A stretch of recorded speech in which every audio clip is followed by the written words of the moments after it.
जरा एक स्थिति की कल्पना कीजिए। महीने का आखिरी दिन है और किसी व्यक्ति को अपने घर का किराया देना है। वो अपना फोन निकालता है, हमेशा की तरह अपना यूपीआई ऐप खोलता है, मकान मालिक का क्यूआर कोड स्कैन करता है और 15,000 रुपये टाइप करके अपना पिन डाल देता है। वो स्क्रीन पर उस चिर परिचित हरे रंग के टिक मार्क का इंतजार कर रहा है। लेकिन अचानक स्क्रीन पर एक अजीब सा मैसेज आता है, ट्रांजैक्शन पेंडिंग, कृपया 1 घंटे प्रतीक्षा करें। और उस 1 घंटे के इंतजार में मकान मालिक के लगातार फोन आ रहे हैं और वो व्यक्ति पूरी तरह से असमंजस में है कि उसका पैसा आखिर गया कहाँ। मतलब सोचिए वो कितनी अजीब स्थिति होगी। बिल्कुल। या फिर इससे भी ज्यादा गंभीर स्थिति के बारे में सोचिए। रात के 2 बज रहे हैं, कोई अस्पताल की फार्मेसी पर खड़ा है और उसे तुरंत जीवन रक्षक दवाइयां खरीदनी है। बिल 10,000 रुपए से ऊपर का है और वहां भी वही मैसेज आता है, 1 घंटे का इंतजार। ये कोई तकनीकी खराबी या सर्वर डाउन होने की बात नहीं है। ये असल में वो भविष्य हो सकता है जिसकी रूपरेखा रिजर्व बैंक ऑफ इंडिया यानी आरबीआई तैयार कर रहा है। सच कहूं तो ये एक ऐसी स्थिति है जहां सुरक्षा और सुविधा एकदम आमने सामने आ खड़े हुए हैं। एकदम सही कहा आपने। और आज की हमारी इस विस्तृत चर्चा का मुख्य विषय भी यही है।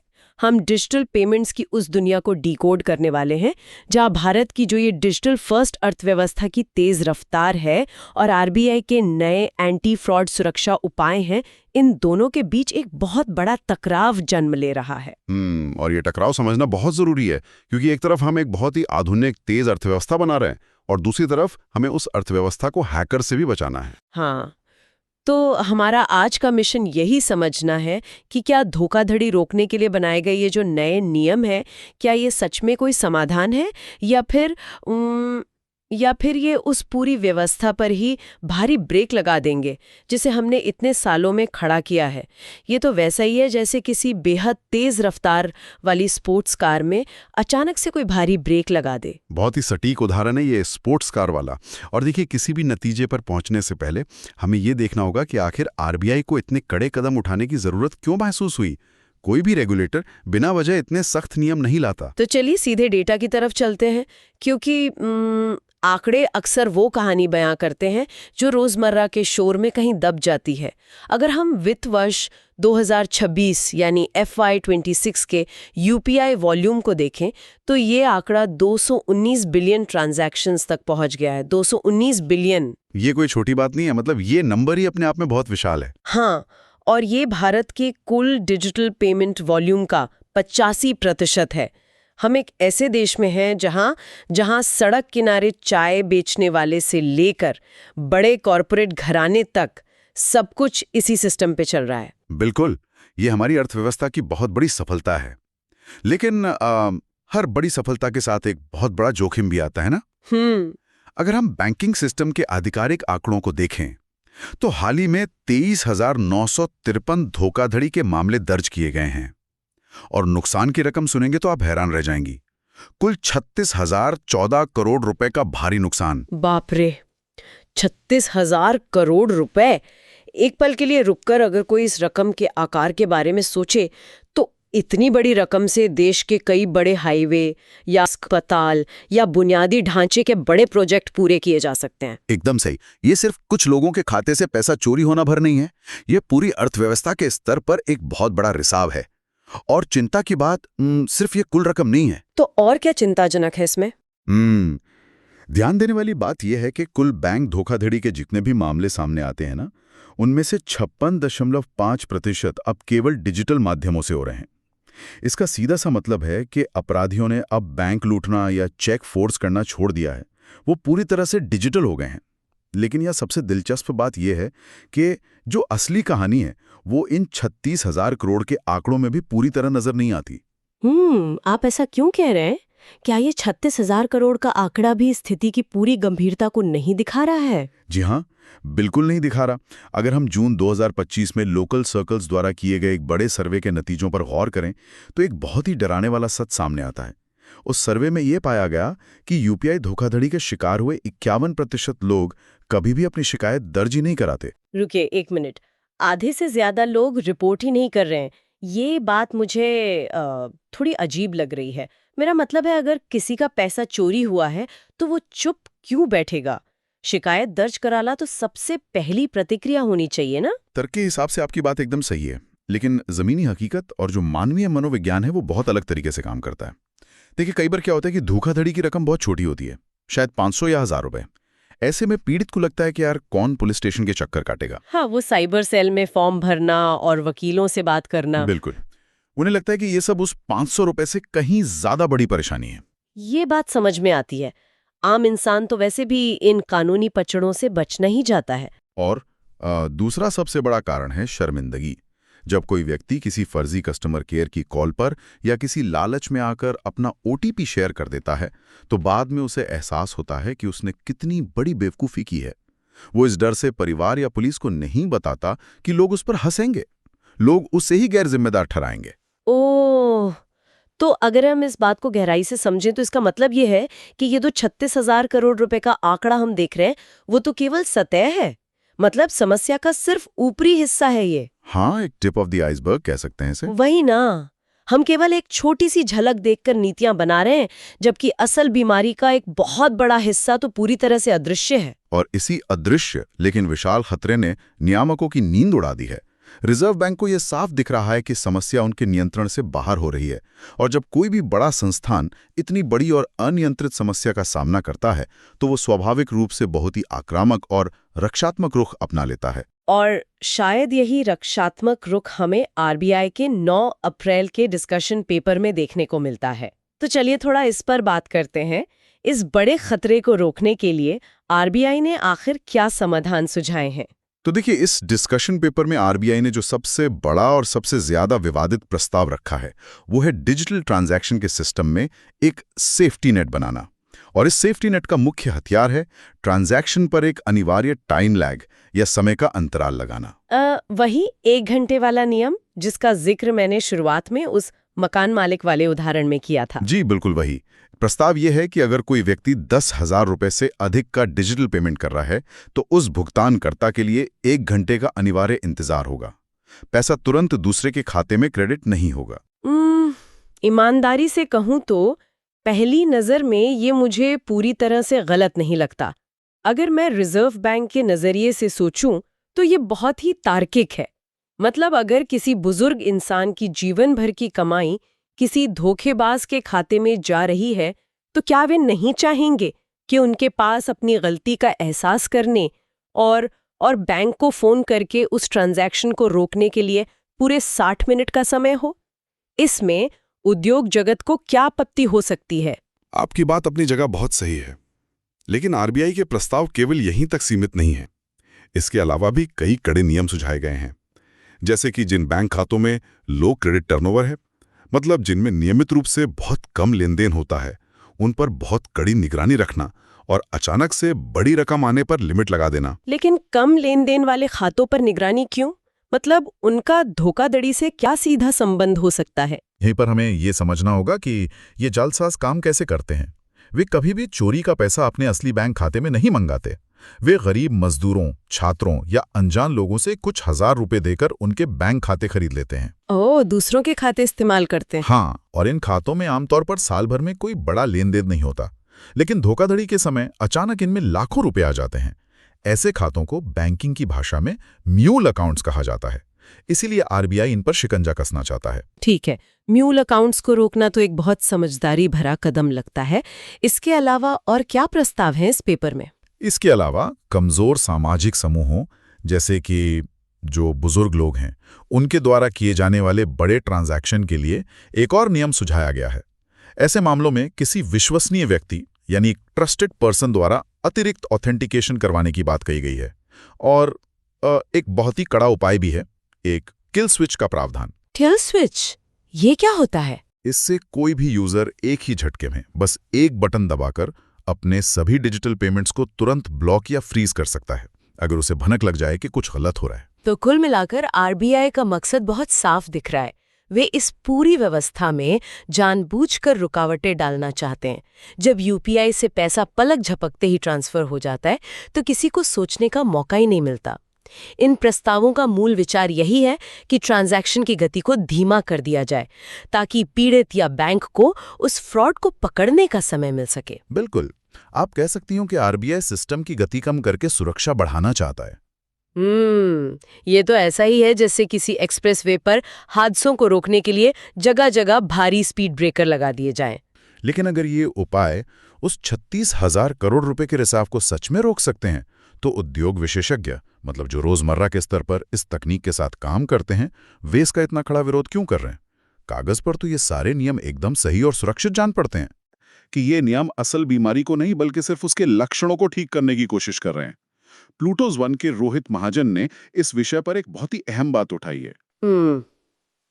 उन्होंने क्या तर्क दिया है? महाजन का कहना है कि आज के समय में ज्यादातर डिजिटल धोखाधड़ी सिस्टम की किसी तकनीकी नाकामी के कारण नहीं होती। बैंक के सर्वर हैक नहीं हो रहे हैं और न ही यूपीआई के बुनियादी ढांचे में कोई कमजोरी है। ज्यादातर फ्रॉड सोशल इंजीनियरिंग के जरिए हो रहे हैं। Social engineering. यहाँ बात सच में बहुत दिलचस्प हो जाती है। आइए इसे थोड़ा विस्तार से समझते हैं। ये सोशल इंजीनियरिंग असल में जमीन पर कैसे काम करती है?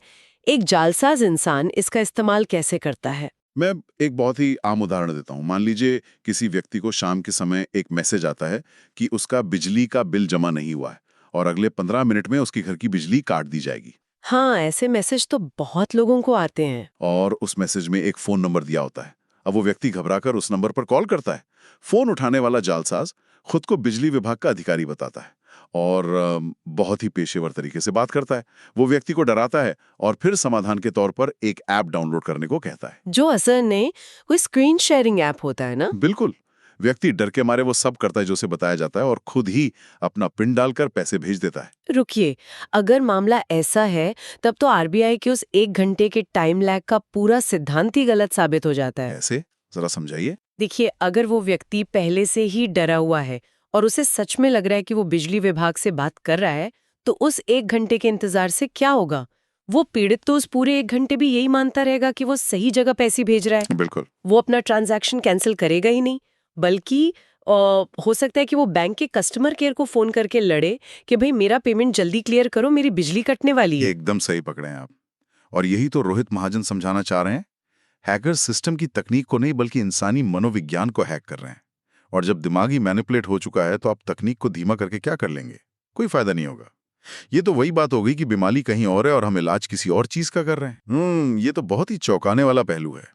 मतलब हम तकनीक को दोष देकर उसे धीमा कर रहे हैं, सजा दे रहे हैं, जबकि गलती तो मानवीय व्यवहार के स्तर पर हो रही है। ये तो डाउनस्ट्रीम फिक्स हुआ। और अगर हम इस टाइम लैग के दूसरे प्रभाव की बात करें तो आम व्यापारियों के लिए तो ये किसी बुरे सपने से कम नहीं होगा। और इसी गंभीर आर्थिक प्रभाव की ओर आईडीफाई की इशिता सिंह ने ध्यान खींचा है। उनका साफ कहना है कि ये जो देरी वाले नियम हैं, ये छोटे व्यापारियों की कमर तोड़कर रख देंगे। उनके पूरे बिजनेस की जो जीवन रेखा है वो लिक्विडिटी यानी नकदी के तुरंत प्रवाह पर टिकी होती है। सच में। जरा एक सेकेंड हैंड सामान बेचने वाले या किसी छोटे लोकल गैराज वाले मैकेनिक के बारे में सोचिए। हाँ, मान लीजिए एक गैराज मैकेनिक है, उसने सुबह सुबह किसी कार की मरम्मत की और उसका बिल 12,000 रुपए बना। ग्राहक उसे यूपीआई से पेमेंट करता है, लेकिन क्योंकि रकम 10,000 से ऊपर है, वो पैसा 1 घंटे के लिए अटक जाता है और उस मैकेनिक को उसी पैसे से बाजार जाकर अगली कार की मरम्मत के लिए स्पेयर पार्ट्स खरीदने हैं। अगर वो 1 घंटे तक इंतजार करेगा तो उसका आधा दिन तो ऐसे ही बर्बाद हो जाएगा। बिल्कुल, वो अपना अगला काम शुरू ही नहीं कर पाएगा। बड़े शोरूम्स या जो कॉर्पोरेट कंपनियां हैं, उनके पास शायद इतना रिजर्व कैश होता होगा कि वो इंतजार कर सके, लेकिन छोटे व्यापारियों का तो पूरा दिन एक पेमेंट से दूसरे पेमेंट के बीच के कैश फ्लो पर चलता है। उनके लिए रियल टाइम पेमेंट कोई लग्जरी नहीं है, ये तो उनके अस्तित्व की शर्त है यार। इसीलिए इशिता सिंह और बाकी उद्योग विशेषज्ञ इन सबको एक ही लाठी से हाँकने वाले नियमों का विरोध कर रहे हैं। उनका मानना है कि 100 में से 99 सही लोगों को उस एक गलत व्यक्ति के लिए सजा नहीं दी जानी चाहिए। ये कोई समाधान नहीं है। सही नहीं है और उद्योग जगत इनका विरोध कर रहा है, तो फिर समझदारी भरा रास्ता कौन सा है? मतलब हम सुरक्षा और गति दोनों को एक साथ कैसे हासिल कर सकते हैं? क्या कोई अपस्ट्रीम विकल्प है? इससे एक बहुत ही महत्वपूर्ण सवाल खड़ा होता है। उद्योग जगत का मानना है कि हमें ब्लैंकेट रूल्स के बजाय टारगेटेड इंटेलिजेंस की ओर बढ़ना चाहिए। हमें ऐसे बुनियादी ढांचे की जरूरत है जो हर अच्छे और बुरे लेन देन को एक ही चश्मे से न देखे। और ऐसा कैसे संभव है? बिना इंसानी दखल के और बिना गति को कम किए करोड़ों ट्रांजैक्शंस के बीच में से केवल बुरे ट्रांजैक्शंस को कैसे छांटा जा सकता है? यहीं पर आर्टिफिशियल इंटेलिजेंस यानी एआई और मशीन लर्निंग सबसे बड़ी भूमिका निभाते हैं। उद्योग विशेषज्ञों का सुझाव है कि जो सुरक्षा है वो उपभोक्ता के स्तर पर फ्रिक्शन पैदा करके नहीं, बल्कि बैकएंड के बुनियादी ढांचे के स्तर पर होनी चाहिए। एआई सिस्टम मिलीसेकंड्स में किसी भी ट्रांजैक्शन के पैटर्न का विश्लेषण कर सकता है। तो इसका मतलब है कि जोखिम के आधार पर तय किया जाए कि किस ट्रांजैक्शन को रोकना है और किसे जाने देना है।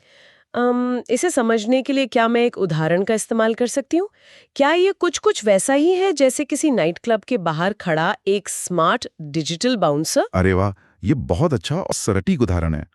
जरा इसे और स्पष्ट करें। देखिए, एक अच्छा बाउंसर हर रोज आने वाले नियमित ग्राहकों को पहचानता है। वो उन्हें बिना किसी पूछताछ के, बिना कोई आईडी चेक किए सीधे अंदर जाने देता है। लेकिन अगर कोई अजनबी आता है जिसका व्यवहार थोड़ा संदिग्ध है या जो किसी जाने माने जेब कतरे जैसा दिखता है, तो बाउंसर केवल उसी को रोकता है और उससे पूछताछ करता है। एआई भी ठीक यही करता है ना? बिल्कुल, एकदम सही।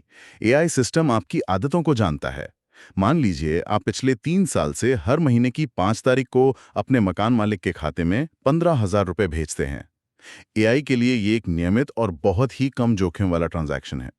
ये बिना किसी टाइम लैग के तुरंत हो जाएगा। लेकिन अगर अचानक किसी रात के 3 बजे आपके खाते से किसी दूसरे राज्य या किसी बाहरी देश के अनजान क्रिप्टो खाते में 50,000 रुपए ट्रांसफर होने लगे, तो एआई तुरंत समझ जाएगा कि ये व्यवहार सामान्य नहीं है। हाँ, एआई आपकी लोकेशन, समय, आपकी टाइपिंग की गति और पैसे प्राप्त करने वाले खाते का पूरा इतिहास, इन सभी चीजों का एक ही पल में विश्लेषण कर लेगा। और अगर उसे कोई भी संदिग्ध बात नजर आई तो वो सिर्फ उस एक ट्रांजैक्शन को रोकेगा और अतिरिक्त ऑथेंटिकेशन की मांग करेगा। ये तो बहुत ही स्मार्ट है। इसे उद्योग की भाषा में अनुपातिक सुरक्षा या प्रोपोर्शनल सिक्योरिटी कहते हैं। जोखिम जितना बड़ा होगा, सुरक्षा भी उतनी ही कड़ी होगी, लेकिन जो कम जोखिम वाले लेन देन हैं वो पूरी तरह से निर्बाध रहेंगे। ये तो बहुत ही तार्किक और व्यावहारिक समाधान लगता है। सबको परेशानी में डालने के बजाय ऐसे स्मार्ट कैमरे लगाना जो ट्रैफिक को रोके बिना सिर्फ अपराधियों को पकड़े। बिल्कुल। तो अगर हम आज की इस पूरी चर्चा को समेटें और एक अंतिम निष्कर्ष निकालने की कोशिश करें तो ये साफ है कि दोनों ही पक्ष अपनी अपनी जगह बहुत अहम चिंताएं उठा रहे हैं। रिजर्व बैंक के सामने 36,000 करोड़ रुपए के नुकसान और 51% बिना रिपोर्ट वाले मामलों का एक बहुत बड़ा पहाड़ खड़ा है जिसे वह नजरअंदाज नहीं कर सकता। हाँ, सुरक्षा उपाय लागू करना आज के समय की सबसे बड़ी जरूरत है, इसमें कोई संदेह नहीं है। लेकिन साथ ही उद्योग जगत की चेतावनी को भी हम हल्के में नहीं ले सकते। यूपीआई की अब तक की सबसे बड़ी ताकत ही उसकी नियर इंस्टेंट स्पीड यानी लगभग तुरंत होने वाली गति रही है। अगर हम उस गति को छीन लेंगे और डिजिटल पेमेंट्स को झंझट वाला बना देंगे तो आम लोग निराश होकर वापस नकद के लेन देन की ओर लौट सकते हैं। और अगर लोग वापस नकद की तरफ मुड़ गए तो वो पिछले 1 दशक की पूरी डिजिटल क्रांति पर पानी फेरने जैसा होगा। हमारी अर्थव्यवस्था फिर से उसी कम पारदर्शी युग में चली जाएगी। संतुलन बनाना ही एकमात्र विकल्प है। बिल्कुल सही कहा आपने, संतुलन ही कुंजी है। लेकिन हमारी आज की इस चर्चा को ख़त्म करने से पहले मैं एक ऐसा विचार छोड़ना चाहती हूँ जिस पर शायद अभी बहुत ज़्यादा बात नहीं हो रही है, लेकिन वो भविष्य के लिए बेहद ज़रूरी है। अच्छा, वो क्या विचार है? हमने अभी बात की कि कैसे एआई उस डिजिटल बाउंसर की भूमिका निभा सकता है और इन समस्याओं को स्मार्ट तरीके से सुलझा सकता है। लेकिन ज़रा भविष्य की एक तस्वीर देखिए। जब एआई पूरी तरह से हमारे पैसों के लेन देन का मुख्य पहरेदार बन जाएगा तो किसी ट्रांजैक्शन को संदिग्ध मानने का जो अंतिम पैमाना है वो तय कौन करेगा?